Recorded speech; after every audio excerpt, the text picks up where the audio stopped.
अभिनंदन है, बधाई के पात्र है कि उन्होंने भारतीय नवोत्थान और स्वामी विवेकानंद इस विषय पर इस 2 दिन की अत्यंत स्तरीय संगोष्ठी का यहाँ पर आयोजन किया। कल दिन भर के सत्रों में हमने देखा कि कितने अद्भुत ढंग से स्वामी विवेकानंद के जीवन के विचारों के विभिन्न पहलुओं को हमारे सामने अध्ययनशील वक्ताओं ने हमारे सम्मुख प्रस्तुत किया। स्वामी विवेकानंद के जीवन को यदि महासागर कहा जाए तो वह भी थोड़ा है। जो व्यक्ति जैसा चाहे वैसा स्वामी विवेकानंद को स्वीकार कर सकता है, ग्रहण कर सकता है। स्वामी विवेकानंद के अंदर प्रत्येक के लिए कुछ ना कुछ है।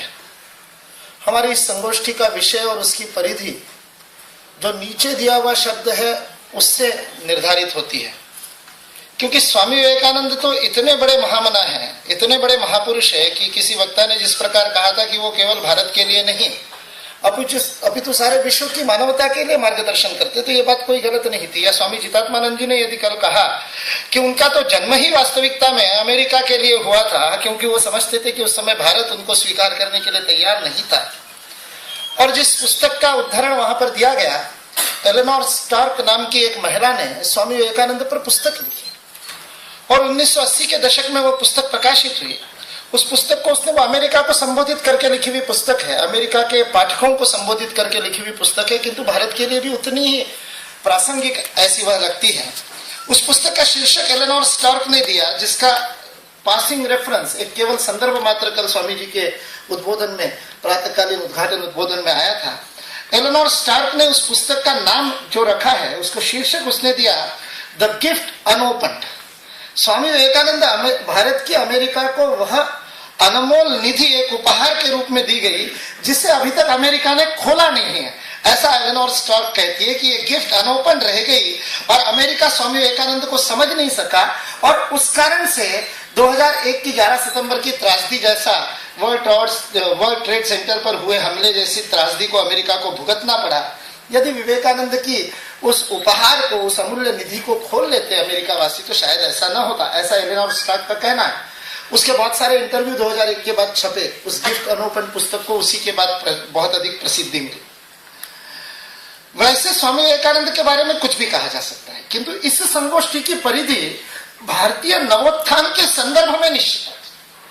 इसलिए स्वामी विवेकानंद का भारतीय नवोत्थान में योगदान, इस विषय को ध्यान में रख करके हमको सारे विषय को समझने की आवश्यकता है। इसलिए जब हम विज्ञान और प्रौद्योगिकी की बात करेंगे तो विज्ञान और प्रौद्योगिकी की बात हम भारतीय नवोत्थान के संदर्भ में एक अत्यंत महत्वपूर्ण कारक के रूप में करेंगे और फिर स्वामी विवेकानंद के साथ उसको खोजने का प्रयत्न करेंगे, क्योंकि स्वामी विवेकानंद, जैसा कि कल आदरणीय सतीश मित्तल जी ने कहा था, यदुनाथ सरकार के शब्दों में भारतीय नवोत्थान के यदि कोई एकमात्र जनक होंगे तो वह स्वामी विवेकानंद है। ये उनके शब्द है। इतने बड़े इतिहासकार ने कहा, भारतीय स्वतंत्रता संग्राम की सफलता का श्रेय यदि किसी एक व्यक्ति को दिया जाए तो वह स्वामी विवेकानंद है, ऐसा स्वामी विवेकानंद के बारे में कहा जाता है। और भारतीय नवोत्थान का जागरण स्वामी विवेकानंद ने किया, इसके बारे में इतिहासकारों में कोई मतभेद रहा नहीं। अनेक नए तथ्य स्वामी विवेकानंद पर अनुसंधान में बाहर आ रहे हैं और भारत की समस्त विधाओं में भारतीयता का जागरण स्वामी विवेकानंद ने किया, चाहे वह संगीत हो, चाहे वह कला हो, चाहे वह पेंटिंग हो। नंदलाल बोस जैसे व्यक्ति को भगिनी निवेदिता ने प्रत्यक्ष जाकर के प्रेरित किया कि क्या श्रृंगार रस के चित्र बनाते हो, भारत माता को चित्रित करो और तरुणाई को प्रेरित करो कि वह इस जनता के अंदर जागृति हो और वह देश को स्वतंत्र कर दे। उसके बाद में नंदलाल बोस ने जो भारत माता की पूरी सीरीज बनाई है, आप में से जिन लोगों ने देखा नहीं हो, इंटरनेट पर सर्च करना है तो ये चीजें सर्च कीजिए और नंदलाल बोस की वह वंदे मातरम की पूरी श्रृंखला, जिसके अंदर भारत माता का अद्भुत चित्रण उन्होंने किया है, उसको एक बार देखिए। स्वामी विवेकानंद का स्पर्श जिस को हुआ उसका जीवन स्वर्ण हो गया। और ये स्वामी विवेकानंद के शिकागो में प्रसिद्ध होने के बाद की बात नहीं है। प्रसिद्ध हो जाता है व्यक्ति, सेलिब्रिटी हो जाता है, महान हो जाता है, और सेलिब्रिटी शब्द तो बड़ा आधुनिक है और अभी आया हुआ शब्द है, किंतु यदि भारतीय इतिहास में किसी को उसको लागू किया जा सकता है तो वो स्वामी विवेकानंद है। उस एक दिन के अंदर 5 शब्दों में स्वामी विवेकानंद ने जो चमत्कार किया था, अमेरिका निवासी मेरी बहनों तथा भाइयों, बहनों पहले कहा था और हेतु पुरस्सर बहनों पहले कहा था। ये बात मैं बार बार अवश्य दोहराता हूं, क्योंकि हम लोग भूलवश भाइयों बहनों कहते हैं, इसलिए इस भ्रांति को थोड़ा सा ठीक कर लेना आवश्यक है। स्वामी विवेकानंद ने बहनों तथा भाइयों कहा था और जानबूझ करके कहा था। भगिनी निवेदिता ने पूछा उनको, गलती से कह दिया भारत में जो स्त्री दाक्षिण्य का भाव है उसके शब्द है भगिनी निवेदिता के। भारत में जो स्त्री दाक्षिण्य का भाव है, जो स्त्री को महत्व देने का भाव है, उसके कारण बहने पहले निकल गया, या आप जानबूझ करके उसको बोले थे? और स्वामी विवेकानंद ने कहा नहीं, मैंने जानबूझ करके सिस्टर्स पहले कहा था, और उसका कारण वो बताते हैं कि आने वाली शताब्दी यह मातृशक्ति की शताब्दी है, मातृशक्ति विश्व का संचालन करेगी, इसलिए बहनों को मैंने महत्व दिया था। उन 5 शब्दों में विश्व को जीतने के बाद स्वामी विवेकानंद सेलिब्रिटी बन गए। सेलिब्रिटी बनने के बाद उनका प्रभाव अलग बात है, किंतु स्वामी विवेकानंद का प्रभाव एक अनाम सन्यासी के रूप में जो है, वह वास्तविकता में स्वामी विवेकानंद का वास्तविक प्रभाव है। हाथरस के स्टेशन पर स्वामी विवेकानंद बैठे हुए, तब विवेकानंद नाम भी नहीं है, कहीं पर सच्चिदानंद, कहीं पर विविधेशानंद, कहीं पर कोई नाम पूछे तो नाम बताते ही नहीं थे। ऐसा ही यायावर परिव्राजक सन्यासी हूं ऐसा कहकर के टाल देते थे। हाथरस के स्टेशन पर बैठे, जिस ट्रेन से जाना था वो ट्रेन टल गई, इसलिए दूसरी ट्रेन की प्रतीक्षा में बैठे, और हाथरस स्टेशन का युवा स्टेशन मास्टर प्लेटफॉर्म के ऊपर इधर उधर घूमता हुआ इस युवा सन्यासी को बैठा हुआ देखता है और उनसे प्रभावित होता है, और इतना प्रभावित हो जाता है कि आगे चल करके उनका पहला सन्यासी शिष्य सदानंद बन जाता है। वो शरद चंद्र चक्रवर्ती, जिस समय वो अभी हुआ नहीं है, स्टेशन मास्टर है, वो स्वामी विवेकानंद को देखता है रोज। वो बेंच पर बैठे हैं, विमनस्क अवस्था में शून्य में दृष्टि डाल करके बैठे रहते थे। परिचय होने के बाद उसने एक बार पूछा कि आप क्या देखते रहते हो? स्वामी विवेकानंद कहते थे, मेरे गुरु ने मुझे कुछ योजना दी थी, उस योजना का धुंधलका सा चित्र मेरी आंखों के सामने दिखाई दे रहा है, लेकिन उसको स्पष्ट करने के लिए मैं शून्य में देखता हूं। वह चित्र जाकर के कन्याकुमारी में उनको स्पष्ट हुआ। उन्होंने रामकृष्णानंद जी को लिखे हुए पत्र में, बोस्टन से लिखे हुए पत्र में, 17 मार्च 1894 को लिखे हुए पत्र में स्वामी विवेकानंद लिखते हैं, sitting on the last bit of mother India I hit upon a plan. Bharat माता के चरणों में उस अंतिम शिला पर बैठ करके मुझे मेरे जीवन की योजना मिली। हाथरस में बोलते समय एक बार उन्होंने अपने इस प्रिय शिष्य के सामने कहा कि ऐसा मुझे लगता है कि कोई एक बहुत बड़ी योजना नियति मेरे लिए बना रही है। ये स्वामी विवेकानंद के शब्द हैं। और वो आगे कहते हैं, मैं तब तक नहीं रुकूंगा जब तक इस समाज के ऊपर बम की भांति फट नहीं पड़ता। और इसलिए स्वामी विवेकानंद इस समाज के ऊपर बम की भांति फट पड़े, और भारत में भारतीय नवोत्थान का सूत्रपात हुआ। हर क्षेत्र में सबसे ज्यादा प्रभाव उसका राजनीतिक क्षेत्र में हुआ, लेकिन उसका बहुत बड़ा प्रभाव भारतीय नवोत्थान के जिस जागरण को स्वामी विवेकानंद ने प्रारंभ किया, उसका बहुत बड़ा प्रभाव जिन 2 क्षेत्रों पर पड़ा, वह 2 क्षेत्र है आर्थिक क्षेत्र और वैज्ञानिक अनुसंधान का क्षेत्र। और उसका जो प्रभाव पड़ा वो धर्म के क्षेत्र पर। इन तीनों पर मैं आज बात करना चाहूंगा। आप लोग सोचोगे कि विज्ञान और प्रौद्योगिकी का विषय है और मैं धर्म पर क्यों बात कर रहा हूं? क्योंकि भारत में विज्ञान और धर्म यह समानार्थी है। भारत का धर्म वैज्ञानिक है, यह बात मेरा शब्द वाली नहीं है। वैसे मैं भी कह सकता हूं क्योंकि स्वामी विवेकानंद की कृपा से इसे मैंने अनुभव किया है, लेकिन ये स्वामी विवेकानंद के शब्द है। सनातन धर्म, हिंदू धर्म, चाहे तो आप उसे नाम दो, वह धर्म पूर्णतः विशुद्ध रूप से वैज्ञानिक है। इसलिए स्वामी विवेकानंद के दर्शन में विज्ञान और प्रौद्योगिकी इस विषय का प्रारंभ मैं धर्म विज्ञान से करना चाहूंगा। और इसलिए एक बात हमारे मन में स्पष्ट हो जाए कि जब हम यहाँ पर धर्म कह रहे हैं, हालांकि कल के वक्ताओं में से आदरणीय सतीश चंद्र मित्तल जी ने इस बात को दोहराया था, मैं फिर दोहरा देता हूँ, धर्म का अर्थ रिलीजन नहीं है। स्वामी विवेकानंद बार बार कहते हैं कि संस्कृत की शब्दावली को अंग्रेजी में अनुवादित करने से बड़ी मूर्खता कुछ नहीं। वो अंग्रेजी में बोल रहे खुद, और ये शब्द बोल रहे हैं। लाहौर में बोलते समय वो बोलते हैं श्रद्धा और भक्ति, इन शब्दों को मैं अंग्रेजी में कैसे अभिव्यक्त करूं? अंग्रेजी की शब्द संख्या वो क्या बोलेगी, इतनी, स्वामी जी ने शब्द प्रयोग किया, इतनी दरिद्री है, इतनी पुअर है। It is so poor for my expression that I can not express those expounding ideas of Buddhism. Bharat की वह अद्भुत संकल्पनाओं को अंग्रेजी में अभिव्यक्त करना असंभव है। इसलिए इस देश का सबसे बड़ा नुकसान रिलीजन को धर्म के रूप में अनुवादित करने से हुआ। बहुत सारी बातें स्वामी विवेकानंद के साहित्य को हिंदी में पढ़ते समय इस बात को ध्यान में रखना पड़ता है। कल यहाँ पर उद्धरण पढ़े जा रहे थे और उस उद्धरण में शब्द बार बार आ रहा था सांप्रदायिकता, सांप्रदायिकता, सांप्रदायिकता। मैं आप लोगों से अनुरोध करूंगा कि स्वामी विवेकानंद ने जहां जहां सांप्रदायिक शब्द का हिंदी में अनुवाद में, और अनुवाद जैसा कि दीदी ने बताया बहुत मूर्धन्य लोगों ने अनुवाद किया, ये स्वामी विवेकानंद का और हम सबका भाग्य है, हम सबका सौभाग्य है। स्वामी विवेकानंद की कृपा से हिंदी का अनुवाद स्वामी विवेकानंद के समग्र साहित्य का यह सुमित्रानंदन पंत और निराला इन जैसे फक्कड़ों ने किया है, जो स्वयं भी बैरागी थे और अद्भुत साहित्यकार थे।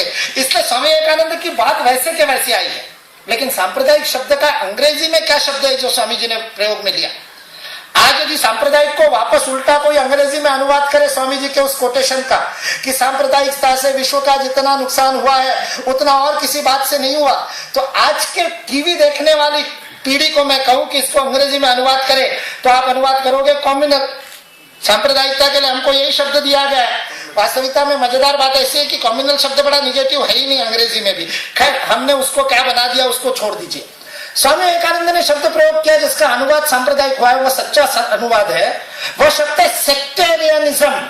सेक्टेरियनिज्म विविध प्रकार के भिन्न भिन्न मत पंथ संप्रदायों में बटे हुए सनातन धर्म के आपसी विभेद के बारे में स्वामी विवेकानंद बात कर रहे थे। जिसको आज की भाषा में सांप्रदायिकता कहते हैं उसकी स्वामी विवेकानंद बात नहीं कर रहे थे। ये केवल संदर्भ आया इसलिए मैंने बता दिया। इसलिए अनुवाद करना बड़ा मुश्किल होता है। इसका धर्म का अनुवाद रिलीजन होने से इस देश का बहुत बड़ा नुकसान हुआ है, या रिलीजन का अनुवाद धर्म करने से बहुत बड़ा नुकसान हुआ है। उसका अनुवाद पंथ मत संप्रदाय ऐसा कुछ होना चाहिए। धर्म का विज्ञान जिसको कल अत्यंत अद्भुत तरीके से शाम के सत्र में स्वामी जितात्मानंद जी ने अपनी अनुभूतियों को हमारे सामने अभिव्यक्त करते हुए बताया था। मैं थोड़ा सहज शब्दों में उसी को दोहरा देता हूं क्योंकि वह स्वामी विवेकानंद का विज्ञान है। फिर वही बात है, जब हिंदी में या संस्कृत में हम जब विज्ञान बोलते हैं तो हम साइंस के अनुवाद के रूप में यदि उसको लेते तो बड़ी विचित्र स्थिति है। साइंस का हिंदी में या संस्कृत में अनुवाद है शास्त्र। साइंस का अनुवाद हो सकता है शास्त्र, साइंस का अनुवाद विज्ञान नहीं हो सकता। विज्ञान ये अति विशिष्ट शब्दावली है भारत की। पंचकोश में विज्ञान में कोश आता है। यह हमारी बड़ी आध्यात्मिक शब्दावली है जिसमें विज्ञान शब्द का प्रयोग होता है। ज्ञान शब्द का प्रयोग अलग ढंग से होता है, विज्ञान का प्रयोग अलग ढंग से होता है। ज्ञान और विज्ञान, इसको समझने के लिए कल जो बात यहाँ पर स्वामी जितात्मानंद जी ने बताई थी उसको हमको प्रत्यक्ष अनुभव करना पड़ेगा। अनुभव करना पड़ेगा। उपनिषदों को अनुभव करने से उसका विज्ञान समझ में आता है। और आप सोचोगे हम कैसे अनुभव करें? अरे वो तो अनुभव करना प्रत्यक्ष सबके लिए सहज सिद्ध है। आप प्रत्यक्ष अनुभव कर सकते हो। मैं अभी आपको अनुभव करा देता हूं। उपनिषद के 3 सत्य कल यहाँ पर स्वामी जितात्मानंद जी ने बताया, जो स्वामी विवेकानंद ने ज्ञान योग पर अपने प्रवचनों में बड़े अद्भुत तरीके से बताए हैं, अधोरेखित किए। और वो 3 सत्य है जिन सत्यों पर आज विज्ञान तथाकथित रूप से जो आधुनिक विज्ञान है वह आधुनिक शास्त्र भौतिक शास्त्र आज वहां तक पहुंच रहा है। इस बात को स्वामी जितात्मानंद जी ने यहाँ पर स्पष्ट किया था। मैं एक बार बीकानेर में स्वामी सोमजी महाराज के साथ में बैठा था। सोम स्वामी जी हम उनको कहते हैं, संवित सोमगिरी जी महाराज बीकानेर। और उनके पास इसरो के एक वैज्ञानिक आए, जो वैज्ञानिक कुछ दिनों तक नासा रह करके आए थे। और नासा में थ्योरेटिकल फिजिक्स की जो बातें कल यहाँ पर बताई जा रही थी, एस्ट्रोफिजिक्स की, उसके नए नए अनुसंधान के बारे में जानकारी लेकर के आए। और सोम स्वामी जी को कहते हैं, जो संवित सोमगिरी जी महाराज पहले मैकेनिकल इंजीनियरिंग के प्रोफेसर थे, बाद में संन्यास लिया, विज्ञान की पृष्ठभूमि से आए हुए। सोम स्वामी जी को आकर के कहते हैं, महाराज जी बहुत अद्भुत बात हुई, नासा में मुझे पता चला कि अब फिजिक्स वहां पर पहुंच रहा है जहां हमारे वेदों में बात कही थी, अब फिजिक्स वेदों को सिद्ध कर रहा। वो बड़ी खुशी खुशी बता रहे थे। सोम स्वामी जी मुस्कुरा रहे थे और मुस्कुराते मुस्कुराते सोम स्वामी जी ने जो बात कही मैं कभी नहीं भूलता हूँ। इस बात को 15-16 वर्ष हो गए लेकिन मैं कभी भूलता नहीं। सोम स्वामी जी ने उनको कहा, बात तो सही है, तो तुम्हारा फिजिक्स अब लाइन पे आ गया है। हमारे वेद तो पहले से ही ठीक थे, अब फिजिक्स लाइन पे आ गया है। क्योंकि उपनिषद जो है उसका विज्ञान समझाते हैं, जो है उसका तथ्य हमको समझाते हैं। जिन 3 तथ्यों का यहाँ पर कल स्वामी जितात्मानंद जी ने, और वो 3 तथ्य जीवन के तथ्य है, इसलिए कोई भी बोलेगा तो वैसे ही बोलेगा। स्वामी विवेकानंद ने कोई नई बात नहीं बताई। यहाँ नवोत्थान शब्द प्रयोग हुआ है, इसके लिए दूसरा जो शब्द है वो भी उतना ही कारगर है, पुनरुत्थान। वास्तविकता में भारत में जो है वो पुनरुत्थान ही है, कुछ नया आने की बात भारत में ही नहीं। लंदन में बोलते समय स्वामी विवेकानंद एक बार बोलते हैं कि आप पाश्चात्य लोगों को ये बड़ा विचित्र लगेगा, किंतु भारत में कोई भी पंडित अपने आप को तभी और केवल तभी धन्य मानता है। स्वामी जी के शब्द है, भारत में कोई भी पंडित अपने आप को तभी और केवल तभी धन्य मानता है जब वो गर्व के साथ यह कह सके कि मैंने कुछ भी नया नहीं बताया, मैं वही बता रहा हूं जो उपनिषदों में बताया गया। आप पाश्चात्य लोग इसको नहीं समझ पाओगे क्योंकि आप हर बार नए की खोज करते हो। इसलिए भारत में नवोत्थान का अर्थ पुनरुत्थान है। और नवोत्थान और पुनरुत्थान दोनों शब्दों में मुझे आपत्ति इसलिए नहीं क्योंकि हमारी संस्कृति चिर पुरातन होते हुए भी नित्य नूतन है, सदा उसका नूतनीकरण होते रहता है। इसलिए हमारा पुनरुत्थान नवोत्थान भी है, इसलिए मुझे इस शब्द पर आपत्ति नहीं। तो जो बात उपनिषदों में कही, जो स्वामी विवेकानंद ने कही, जो कल स्वामी जितात्मानंद जी ने कही, उसको थोड़ा समझने की कोशिश करते हैं, अनुभव करने की कोशिश करते हैं। 3 तथ्य बताए, मैं थोड़ा सा क्रम बदल करके बता रहा हूं, बाद में ठीक कर लूंगा क्रम बदल करके, क्योंकि हमारी समझ की दृष्टि से कम बदल रहा हूं। हमारी जो समझ है वहां से शुरू करना पड़ेगा ना, दिमाग जहां पर है वहीं से शुरू करना पड़ेगा। तो इसलिए आज की पीढ़ी को समझ में आने वाली बात से शुरू करता हूं। पहला तथ्य, उपनिषदिक तथ्य यह है कि हम में से प्रत्येक अद्वितीय है। मैं ये बात कह रहा हूं कि आप जैसा दुनिया में दूसरा कोई नहीं, आप में से कोई सामान्य नहीं है, आप सारे के सारे असामान्य हो। जो बात कल जितात्मानंद जी बार बार कह रहे थे, each one of you has got a Buddha and Christ in him. आप में से प्रत्येक के अंदर विवेकानंद छुपा हुआ है, आप में से प्रत्येक के अंदर एक महापुरुष छुपा हुआ है। नहीं मानते मेरी बात को? मैं आपको कह रहा हूं आप अद्वितीय हो, लेकिन अद्वितीयता का जो चमक चेहरे पर और आंखों में दिखनी चाहिए वो आई नहीं। और जब तक ट्यूबलाइट जलती नहीं, तो एक शिक्षक का काम है कि ट्यूबलाइट जलनी चाहिए, तब यहाँ का प्रकाश होता है। तो मैं आपको प्रूव कर देता हूं। आप भगवान करे आपको कभी इसका अनुभव ना आया हो, लेकिन टीवी के सीरियलों में आपने देखा होगा या फिल्मों में। नहीं, मैंने सच बोलने की कसम खा रखी है ना, इसलिए सीरियल कहता हूं, इसलिए नहीं कि सीरियल मुझे पता नहीं है। जो दिमाग को सड़ा है वो सीरियल। तो सीरियलों में और फिल्मों में तो देखा ही होगा, कहीं पर कोई अपराध होता है तो पहला काम क्या करती है पुलिस? अपराध के स्थल पर, क्राइम सीन पर जाने के बाद पुलिस का पहला काम क्या होता है? तहकीकात करती है। तो आपने देखा है, आपको पता है, जब सबूत इकट्ठा करे जाते हैं, सबसे पहले कौन से सबूत इकट्ठे किए जाते हैं? फिंगरप्रिंट्स इकट्ठे किए जाते हैं, उंगलियों के निशान इकट्ठे किए जाते हैं। क्यों उंगलियों के निशान इकट्ठे किए जाते हैं? क्योंकि उंगलियों के निशान विशिष्ट है। आपके उंगलियों के निशान जैसे दुनिया में और किसी व्यक्ति के उंगली के निशान नहीं है। 7 अरब की आबादी है दुनिया की, 7 अरब लोगों की कितनी 70 अरब उंगलियां हो गई, 2 एक दूसरे से नहीं मिलती। इतने अद्वितीय आपके उंगलियों के निशान है। केवल 7 अरब नहीं, जो अभी तक मर गए वो सब, और जो अभी तक पैदा नहीं हुए वो सब, किसी के साथ नहीं मिलते। जब आपका शरीर इतना अद्वितीय है, तो शरीर, मन, बुद्धि और आत्मा से मिला हुआ यह संपूर्ण व्यक्तित्व कितना अद्वितीय होगा। यह उपनिषदों का प्रथम संदेश है। उपनिषद जो कहते हैं तत्वमसि श्वेत केतु, श्वेत केतु 12 साल का बच्चा अपने पिता को जाकर के पूछता है किम तत् ब्रह्म, अरे ब्रह्म क्या है? पिताजी समझाने लगते हैं ब्रह्म ऐसा है, वैसा है, वैसा है। बच्चे को समझ में नहीं आती, वो फिर पूछता है, फिर भी बता दो एक बार किम तत् ब्रह्म। पिताजी फिर अपना पूरा पांडित्य झाड़ते हैं, फिर वो बच्चा कहता है फिर भी बता दो किम तत् ब्रह्म। ये उपनिषद का संवाद है। वो बच्चा पिता को कह रहा है, और अंत में पिता की ट्यूबलाइट जलती है और पिता उसको कहता है तुम असी श्वेत केतु, तुम वही हो श्वेत केतु। और श्वेत केतु की ट्यूबलाइट जल जाती है, जैसे आपकी जल गई, फिंगरप्रिंट से जली। वह अद्वितीय ब्रह्म आप है, आप में से प्रत्येक है। ज्यादा इतराने की आवश्यकता नहीं, क्योंकि सब है। You are unique as everybody else is. आप अद्वितीय है जैसे हर कोई है, तो सारे अद्वितीयों का ये संसार है। इसलिए अपने आत्मविश्वास के साथ साथ दूसरे की अद्वितीयता का सम्मान, यह उपनिषदों का संदेश है। स्वयं की अद्वितीयता को पहचानना और दूसरे की अद्वितीयता का सम्मान करना। और स्वामी जी उसके आगे जाकर के वो कहते हैं अपने अंदर की दिव्य अद्वितीयता को समझने का एकमात्र मार्ग, और स्वामी जी वहां पर कह रहे हैं द ओनली वे, एकमात्र मार्ग। स्वामी जी कह रहे हैं this expression is never fit for Upanishads.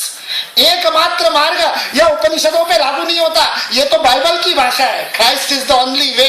लेकिन स्वामी जी कहते हैं बाइबल से उधार लेकर के मैं ये बता रहा हूं, एकमात्र मार्ग अपने अंदर की दिव्यता को प्रकट करने का क्या है? तो स्वामी जी कहते हैं दूसरों को ऐसा करने में सहयोग करना, उनको उनकी दिव्यता को प्रकट करने में सहयोग करने में ही आपकी दिव्यता का प्रकटीकरण होता है। ये अद्भुत मंत्र स्वामी विवेकानंद ने दिया। तो उपनिषद का पहला सत्य, हम में से प्रत्येक, अब मजेदार बात ऐसी है केवल मनुष्य नहीं, प्रत्येक जो कुछ भी जीवन में